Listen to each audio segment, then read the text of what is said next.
शांति।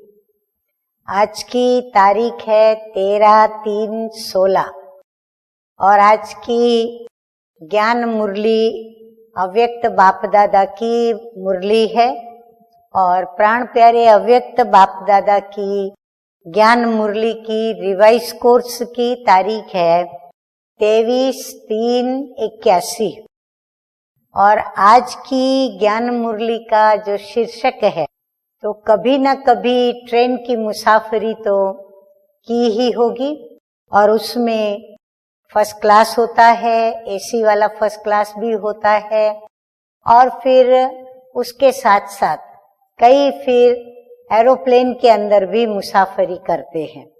तो आज बाबा हम बच्चों के पुरुषार्थ की जो गाड़ी है, ट्रेन जो है, उस ट्रेन में हम किस क्लास के अंदर बैठे हैं, फर्स्ट क्लास या एसी वाले फर्स्ट क्लास में, बाबा ने हमें वह क्लास बताया है। यानी उसके आधार पर बाबा ने हमें ये समझाने की कोशिश की है कि हमने अपने जीवन के अंदर उच्च पद प्राप्त करने के लिए कौन सी कितनी धारणाएं की हैं और कितनी परसेंटेज में की है। तो बाप दादा कहते हैं कि आज बाप दादा सब बच्चों की सूरत में एक विशेष बात देख रहे हैं। वो कौन सी है?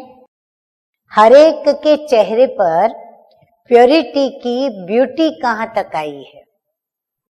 जैसे शरीर की ब्यूटी में मस्तक, नैन, मुख आदि सब देखते हैं, वैसे प्योरिटी की ब्यूटी में फिर बाप दादा क्या देखते हैं। अभी बाप दादा कैसे हम रूहानी बच्चों की ब्यूटी देखते हैं वो बताते हुए कहते हैं कि बाप दादा मस्तक में संकल्प की रेखाएं अर्थात स्मृति की शक्ति कहाँ तक है, नैनों में आत्मिक वृत्ति की दृष्टि, मुख पर महान आत्मा बनने की खुशी की मुस्कान कि भाई हम कौन हैं, किसकी संतान हैं, तो ऊंचे ते ऊंचे स्वयं परमपिता परमात्मा की हम ऊंचे ते ऊंची संतान हैं।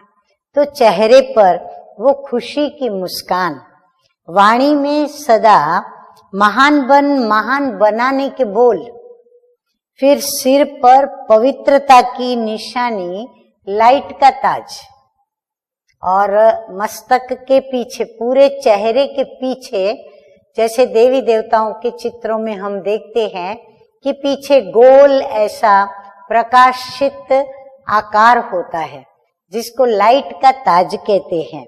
तो पवित्रता की वो निशानी है। तो सिर पर पवित्रता की निशानी, लाइट का ताज, ऐसा चमकता हुआ चेहरा हरेक का बाप दादा देख रहे थे। आज वतन में प्योरिटी की कंपटीशन थी, तो ब्यूटीफुल बनाने वाले हसीन बाप दादा कहते हैं कि ऐसे प्योरिटी की ब्यूटी में नंबर 1, इम्प्योरिटी पर सदा विन करने वाले, प्योरिटी को निजी संस्कार बनाने वाले, सर्व संबंध का सुख एक बाप से सदा लेने वाले, एक में सारा संसार देखने वाले, ऐसे सदा आशिकों को माशुक बाप का याद प्यार और नमस्ते। हम रूहानी बच्चों का रूहानी बाप दादा को याद प्यार, गुड मॉर्निंग और नमस्ते नमस्ते।